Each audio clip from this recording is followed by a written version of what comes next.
नमस्कार मेरे प्यारे साथियों, आशा करते हैं आप सब बहुत अच्छे होंगे और आपकी तैयारी भी बहुत ज़बरदस्त चल रही होगी। जैसा कि आप जानते हैं, पिछली कक्षा में जो हम लोगों ने पढ़ा था वो चैप्टर पढ़ा था कंपोनेंट्स ऑफ फूड यानी भोजन के घटक। उसी के साथ हम आज आपके लिए उसके जो एमसीक्यू होंगे, जो पेपर ओरिएंटेड होंगे, जो पेपर में बहुत ही महत्वपूर्ण होंगे, तो हम लोग उसी की ओर अग्रसर होंगे। लेकिन एमसीक्यू कराने से पहले जरा आप साइंस का सिलेबस देख लीजिए। तो जो आपके पेपर में पूछा जाएगा तो सिलेबस ये है साइंस का, जिसमें आपने जो पहला चैप्टर पढ़ा है कंपोनेंट्स ऑफ फूड, जिसमें आपने ये जो सब कुछ है ये सब आप पढ़ चुके हैं। ठीक, अभी हम उसके आगे हम एमसीक्यू कराने जाएंगे।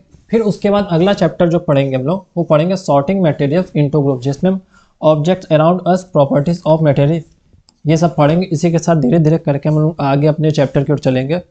तो इसी के साथ हम लोग एमसीक्यू स्टार्ट करते हैं। तो चलिए चलते अपने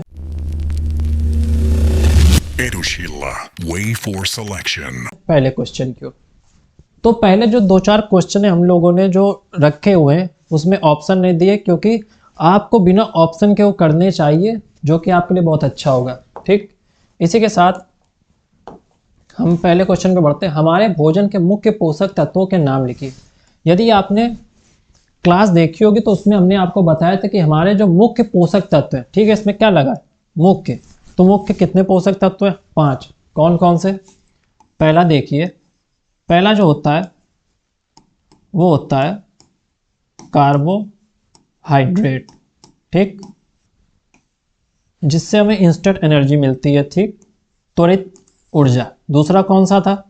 दूसरा था प्रोटीन, ठीक, जो शरीर निर्माणकारी होता है, जिसके द्वारा हमारा शरीर अधिक आगे बढ़ता है, वृद्धि होती है, ठीक। और तीसरा कौन सा था? प्रोटीन के बाद हम लोगों का वसा यानी लिपिड। चौथा आता है हम लोगों का कौन सा? विटामिन यानी विटामिन, ठीक, जो कि हमारी रोगों से लड़ने में रक्षा करता है, ठीक। और पांचवी कौन सी? हमारी मिनरल यानी खनिज। तो ये जो हमारे पोषक तत्व मिलते हैं हमको भोजन से, वो हो गए हमारे 5 तत्व, ठीक। इतना आप समझ गए। इसी के साथ हम लोग अपने अगले क्वेश्चन की ओर चलते हैं। अगर इसमें कुछ ना समझ में आया हो तो कमेंट में आप पूछ सकते हैं, ठीक। इसी के साथ अपना अगला क्वेश्चन देखिए। वे पोषक तत्व जो मुख्य रूप से हमारे शरीर को ऊर्जा देते हैं, ठीक है, वो कौन से होते हैं? जैसा कि मैंने आपको बता दिया था, जो दो होते हैं। कौन से? एक होता है कार्बोहाइड्रेट और दूसरा लिपिड यानी वसा, ठीक, यानी कार्बोहाइड्रेट और वसा। अब आपको बता दें ऊर्जा कितने कितने देते हैं, ठीक, ऊर्जा।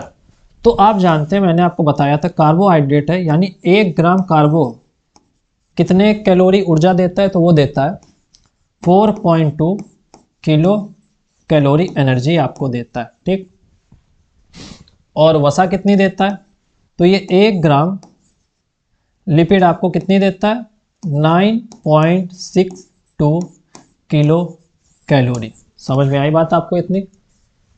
जो कि आपको ये दोनों चीज़ मिनरल्स, जो ये आपके पोषक तत्व होते हैं, ये दोनों होते हैं जिनसे हमें एनर्जी प्राप्त होती है, ठीक है, जिसके द्वारा हम कार्य करते हैं। इसी के साथ हम लोग अपने अगले क्वेश्चन की ओर चलेंगे। वह विटामिन जो हमारी अच्छी दृष्टि के लिए आवश्यक है, ठीक, तो बताइए कौन सा विटामिन हमारी दृष्टि के लिए, हमारी आंखों के लिए, नेत्र के लिए आवश्यक है? तो वो है विटामिन ए, ठीक, जो कि हमारी आंखों के लिए सबसे ज़्यादा महत्वपूर्ण है, ठीक, जिसको हम लोग बोलते हैं गाजर गाजर खाया करिए, विटामिन ए मिलेगा, जिससे हमारी आंखें अच्छी होंगी, ठीक। इसी के साथ हम लोग अपने अगले क्वेश्चन की ओर चलते हैं। तो बताइए वह खनिज जो अस्थियों के लिए आवश्यक है, यानी अस्थियाँ यानी हम लोगों की हड्डियाँ, हड्डियाँ यानी ऑस्टो जानते हैं ना, ऑस्टोमलेशिया जिससे रोग हो जाता है, किस में होता है? अस्थियों में, ठीक। और अस्थियों के लिए कौन सा मिनरल जरूरी है? खनिज। तो मिनरल पूछा गया, इसमें खनिज। विटामिन आप नहीं लगाएंगे, कौन सा? खनिज। यानी दूध में क्या होता है, ठीक, Ca यानी कैल्शियम, ठीक। जब आप दूध पिएंगे तो आपको कैल्शियम मिलेगा, जिससे आपकी हड्डियां मजबूत होंगी, ठीक। इसी के साथ हम लोग अपने अगले क्वेश्चन की ओर चलते हैं। तो बताइए 2 ऐसे खाद्य पदार्थों के नाम लिखे जिनसे निम्न पोषक पदार्थ प्रचुर मात्रा में होते हैं, ठीक। प्रचुर मात्रा में बताइए। जैसे पहला वसा हो गया, वसा में कौन से ऐसे खाद्य पदार्थ होते हैं वसा वाले जिनसे हमें पोषक तत्व यानी प्रचुर मात्रा में पोषक पदार्थ मिलता है। ठीक, तो वसा हो गया। तो वसा कौन कौन से होते हैं? सबसे पहले आपका हो गया घी और दूध। ठीक, ये दोनों ऐसा है जो कि वसा में आते हैं और हमें पोषण प्रदान करते हैं। ठीक, और मंड को हम लोग क्या बोलते हैं? स्टार्च। ठीक, आप कहीं भी देखेंगे स्टार्च। ठीक, इसमें कौन कौन से आते हैं? आप कौन से खाते हैं? एक होता है क्या? चावल, जो आप खाते हैं, चावल और आलू। ठीक, इन दोनों से आपको प्रचुर मात्रा में जो है पोषण पदार्थ प्राप्त होता है, पोषक। ठीक, और तीसरा प्रोटीन। प्रोटीन आप जानते हैं किससे होता है? प्रोटीन आपको मिलता है किससे? एक तो आपको मिल जाएगा मांस से, या आप अंडे लिख लीजिए, अंडे, पनीर। ठीक, बहुत चीज़ें होती हैं जिससे मिलता है। और प्रोटीन जो है ना सबसे अधिक मात्रा में किससे मिलता है? आपको बता दें, अगर आपसे कोई पूछे कि सबसे अधिक मात्रा में किससे मिलता है, तो उसका नाम होता है स्पिरुलिना। ठीक, अब ये क्या होता है? स्पिरुलिना शैवाल। ठीक, इससे आपको कितने परसेंट प्रोटीन मिलता है? तो इससे आपको मिलता है 65%। ठीक, 65% प्रोटीन जो है इससे प्राप्त होता है। फिर इसके बाद कौन सा आता है? सेकंड नंबर पे आता है सोयाबीन। ठीक, सोयाबीन से कितने परसेंट मिलता है आपको? 46%। ठीक, इतनी बात आपको समझ में आई। अब हम लोग चलते हैं आहारी रेशा। आहारी रेशा किससे मिलता है?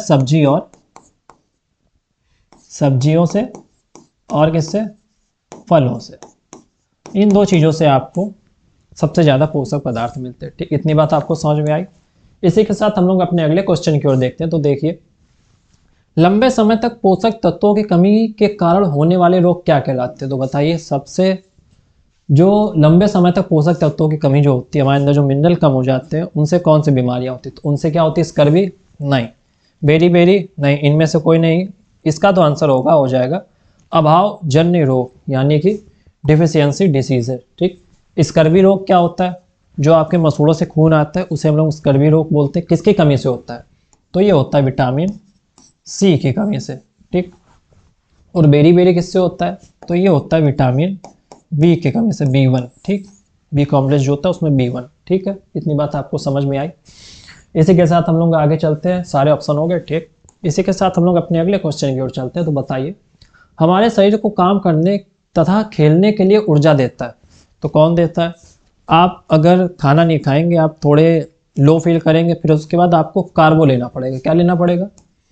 कार्बोहाइड्रेट, जिसके द्वारा आपको एनर्जी मिलेगी, फिर आप काम करेंगे। ठीक, इसी के साथ हम लोग अपने अगले क्वेश्चन की ओर देखते हैं। तो बताइए, ऊर्जा के त्वरित स्रोत है। त्वरित मतलब इंस्टेंट, त्वरित मतलब एक्लेरेशन, यानी त्वरण नहीं होता है, जो आपने पढ़ा होगा फिजिक्स में, जब आप चैप्टर पढ़ेंगे तो आपको बताया जाएगा।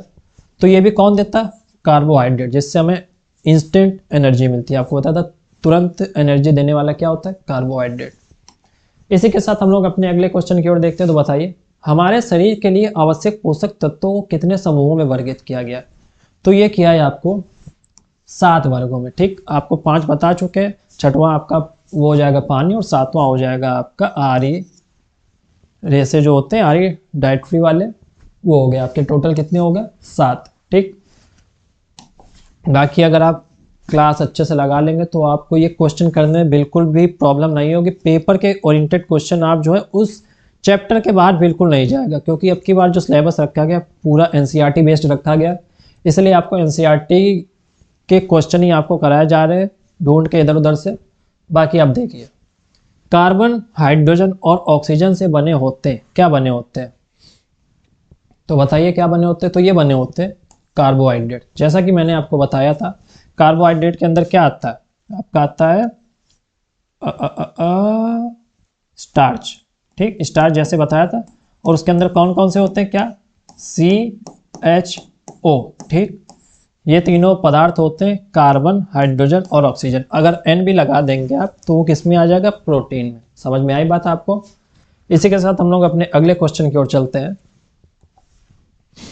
अतिरिक्त कार्बोहाइड्रेट मुख्य रूप से शरीर में संग्रहित होते हैं। तो किस रूप में संग्रहित होते हैं आपको जानते हैं। अगर आपके अंदर ज़्यादा आप खा लेंगे तो किसके रूप में होते हैं, वसा के रूप में, यानी कि लिपिड यानी कि फैट के रूप में। आपका ऑप्शन नंबर सी यानी ग। ठीक, इसी के साथ हम लोग अपने अगले क्वेश्चन की ओर बढ़ते हैं। तो बताइए, मांस हमें सभी आवश्यक पोषक तत्व प्रदान करता है। तो बताइए, संभव असंभव दोनों, इनमें से कोई नहीं। तो मांस हमें सभी आवश्यक, आप एक चीज़ बता सकते कि एक ही आदमी आपको सब कुछ प्रदान कर सकता है, नहीं, तो इसका मतलब असंभव। ठीक है, एक ही चीज़ से सबको सब कुछ नहीं मिलता। सबको सब कुछ नहीं मिलता से एक आपके लिए शायरी है, इस संसार में सबको सब कुछ नहीं मिलता, क्योंकि अगर सबको सब कुछ मिल गया तो फरियाद किसे करोगे, मुलाकातें अगर रोज होंगी तो फिर याद किसे करोगे। इतनी बात आपको समझ में आई। ठीक, इसी के साथ हम लोग अपने अगले क्वेश्चन की ओर बढ़ते हैं। तो बताइए, घेंगा रोग पहाड़ी क्षेत्रों में आम है। ठीक, पहाड़ी क्षेत्रों में आम है, ये चीज़ आप नोट रखिएगा, पहाड़ी क्षेत्रों में आम है, मतलब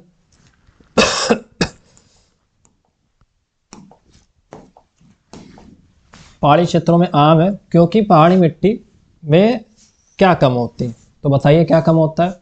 तो इसका जो आंसर हो जाएगा घा।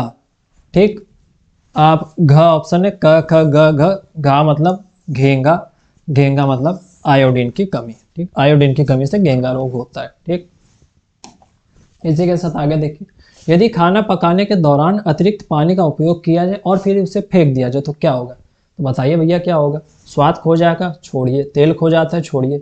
कई उपयोगी प्रोटीन और काफ़ी मात्रा में खनिज लवण नष्ट हो जाते हैं। ऑप्शन नंबर सी जो है इसका करेक्ट आंसर होगा। ठीक, इसी के साथ हम लोग अपने अगले क्वेश्चन की ओर बढ़ते हैं। तो बताइए, हमारे शरीर को आवश्यक अधिकांश पानी कैसे मिलता है। तो बताइए कैसे मिलता है। जो तरल पदार्थ हम पीते हैं जैसे दूध, पानी, इससे भी मिलता है। पके हुए भोजन में मिलाया पानी, इससे भी आपको मिलता है। कई खाद्य पदार्थों में मौजूद पानी, इससे भी। इसका मतलब ऑप्शन नंबर इसका जो होगा वो डी होगा। ये सभी से हमें जल प्राप्त होता है। ठीक, इसी के साथ हम लोग अपने अगले क्वेश्चन की ओर बढ़ते हैं। तो बताइए, हमारे शरीर में वृद्धि और घिसी पिटी कोशिकाओं की मरम्मत के लिए क्या आवश्यक है। ठीक, अब बताइए, हमारे शरीर में घिसी पिटी कोशिकाओं के लिए, ठीक, जैसे आप जानते हैं जब आप जिम करते हैं आपके मसल स्ट्रेन होती है या तो कहीं भी आपके मांस फट जाते हैं, तो उसके लिए क्या कहा जाता है, आपको प्रोटीन के लिए आपको बोला जाता है कि जितने ज़्यादा प्रोटीन खाएंगे आप इंजर्ड होने का खतरा आपके कम होता है। तो किसकी अब जरूरत पड़ती है हम लोगों को, प्रोटीन यानी प्रोटीन की। ठीक, इसे ही हम लोग मरम्मतकारी प्रोटीन भी बोला जाता है। ठीक, इसी के साथ हम लोग अपने अगले क्वेश्चन की ओर बढ़ते हैं। तो बताइए, शरीर निर्माण करने वाले खाद्य पदार्थ है। शरीर निर्माण किससे होता है आपको पता, प्रोटीन से शरीर निर्माणकारी भी बोला जाता है, इससे अभी आपको बताया। अपने अगले क्वेश्चन की ओर बताइए, कार्बोहाइड्रेट और वसा में क्या समानता है। तो बताइए, दोनों में चीनी है, नहीं। दोनों में स्टार्च है, नहीं। दोनों में क्या होता है, ऑक्सीजन, कार्बन और हाइड्रोजन। जैसे ही आपको बताया CHO, जहाँ आपको CHO दिख जाए समझ लीजिए कार्बोहाइड्रेट और वसा आपको वहाँ पर मिलेगी। ठीक, अपने अगला क्वेश्चन देखिए, कार्बोहाइड्रेट और वसा में मुख्य अंतर। उसमें क्या पूछा गया था आपसे, इसमें पूछा गया था क्या समानताएं हैं और इसमें क्या अंतर है। अंतर क्या होगा, वसा ऑक्सीजन की मात्रा अधिक होती है, दोनों में ऑक्सीजन की मात्रा समान होगी, या तो कार्बोहाइड्रेट की तुलना में वसा में ऑक्सीजन की मात्रा कम होगी। तो इसका ऑप्शन नंबर ए हो जाएगा। कैसे, कार्बोहाइड्रेट आपको जो है ना बिल्कुल नेचुरल एनर्जी देता है। ठीक, उसमें कोई भी मिलावटी नहीं होता है, लेकिन वसा जो होता है ना उसमें ऑयली होता है। ठीक है, ऑयल, जिससे आपके जो अंदर है आपके रक्त वाहिनियों में जो तेल जमा करता है, ठीक, उसके जिससे आपका ये ब्लड फ्लो थोड़ा ऊपर नीचे हो जाता है, जिसकी वजह से आपको ऑक्सीजन लेने में थोड़ी कठिनाई होती है। इसी की वजह से ऑप्शन नंबर इसका ए हो जाएगा, वो करेक्ट हो जाएगा। ठीक, इसी के साथ अपना अगला क्वेश्चन देखते हैं। तो बताइए, कार्बोहाइड्रेट और वसा में मुख्य अंतर। शायद सेम हो गया, छोड़िए, ऑप्शन नंबर ए लगा लीजिए। बताइए, हमारे शरीर को कितने विटामिन की आवश्यकता होती है। तो बताइए कितने विटामिन की आवश्यकता होती है। तो इसका जो सही आंसर हो जाएगा, ये आप इंपॉर्टेंट रखिएगा, 13। ठीक, 13। इसी के साथ हम लोग अपने अगले क्वेश्चन की ओर बढ़ते हैं। इसमें कुछ मुख्य नहीं पूछा गया, नॉर्मल पूछा गया कि कितने विटामिन की जरूरत होती है। ठीक है, A B C D E के, बाकी B कॉम्प्लेक्स जो होते हैं। आगे देखिए, प्रत्येक विटामिन का एक कार्य होता है। क्या कार्य होता है? एक विशेष कार्य होता है। जैसे हर चीज़ का अपना एक विशेष महत्व होता है ना, उसी के साथ हर विटामिन का एक विशेष कार्य होता है, स्पेसिफिक। ठीक, इसी के साथ हम लोग अगले क्वेश्चन की ओर देखते हैं। तो बताइए हमारे शरीर को कितने प्रमुख विटामिन, अब क्या पूछा गया? प्रमुख। तो प्रमुख में क्या लगाएंगे आप? तो प्रमुख में हो जाएगा आपका आंसर। ये आप नोट करिएगा, इंपॉर्टेंट जो 2 क्वेश्चन है, जब आपसे पूछा जाए कितने विटामिन और पूछा जाए कितने प्रमुख विटामिन, तो कितने? 5। अब बताइए खनिज द्वारा पृथ्वी से निकाले जाते हैं, or obtain from the earth by mining. तो क्या निकाले जाते हैं आपके? खनिज। ठीक, ये सब तो आपको खाद्य पदार्थों से मिलते हैं, ये मिलाए जाते हैं खनिज। ये ज्योग्राफी का भी क्वेश्चन है, नोट रखिएगा। प्रोटीन नए निर्माण में सहायता करते हैं। प्रोटीन किसके नए निर्माण में सहायता करते हैं? तो ये करते हैं आपके ऊतक के, हड्डियाँ कोई मतलब नहीं, त्वचा से नहीं, ऊतक, टिश्यू। ठीक, जो सेल छोटे छोटे होते हैं ना, ऊतक बनाते हैं और उसी का निर्माण करते हैं। अगला क्वेश्चन देखिए, वह आहार जिसमें सभी पोषक तत्व एवं अन्य घटक आवश्यक मात्रा में मौजूद हो कहलाते हैं क्या?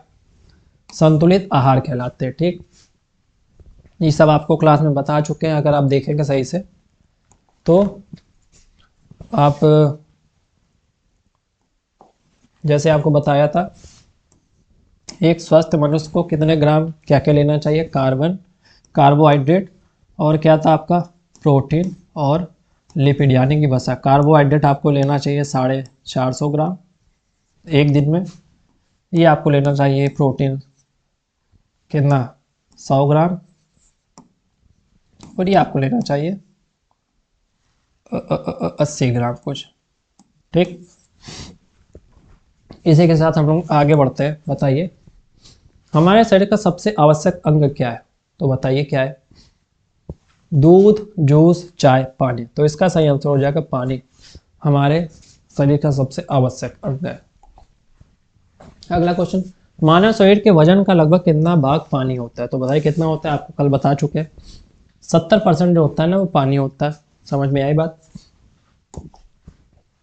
अब बताइए जब शरीर को पर्याप्त पोषण नहीं मिलता है तो उसे पीड़ित कहा जाता है। क्या कहा जाता है उसे? कुपोषण कहा जाता है। बोलते नहीं कुपोषण के मरीज हो गया। समझ गए? अब बताइए लौह तत्व आयरन की कमी से होने वाला रोग। आयरन की कमी से क्या होता है? जब आपके अंदर आयरन की कमी हो जाती है तो आपको खून की कमी हो जाती है, जिसको हम लोग बोलते हैं एनीमिया। ठीक, इसी के साथ हम लोग आगे चलते हैं। बताइए घेंगा रोग सामान्यतः कहाँ पाया जाता है? अभी आपको बता था जहाँ पर आप हैं वहीं पाया जाता है, यानी पहाड़ी क्षेत्र में, हिली रीजन में। ठीक, अब बताइए एक अंडे में पीला भाग है जो होता है, जिसे जर्दी बोलते हैं, उसमें क्या होता है? उसमें होते हैं फैट। इसलिए आपने देखा होगा जो बॉडी बनाते हैं, जो जिम में जाते हैं, तो वो पीला भाग हटा के खाली क्या खाते हैं? सफ़ेद भाग। ठीक, जैसा कि देखिए अंडे का कौन सा भाग प्रोटीन से भरपूर होता है? कौन सा भाग होता है?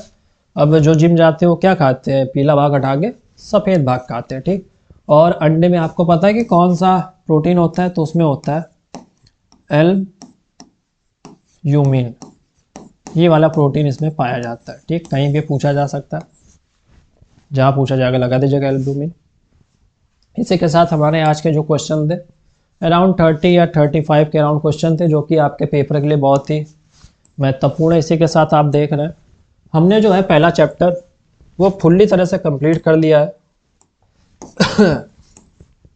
ये इसका गेम ओवर हो चुका है। अब दूसरा जब लोग पढ़ेंगे सॉर्टिंग मटेरियल्स इनटू ग्रुप। ठीक, और जो जिसने पहली वीडियो नहीं देखी है तो वीडियो देख ले और ये अपने क्वेश्चन लगा ले, इसके बाद आपसे कुछ नहीं पूछा जाएगा। और जो बच्चे नए हैं वो चैनल को सब्सक्राइब कीजिए, वीडियो को लाइक कीजिए। चलिए मिलते हैं आपको अगले क्लास में, तब तक के लिए धन्यवाद। ठीक।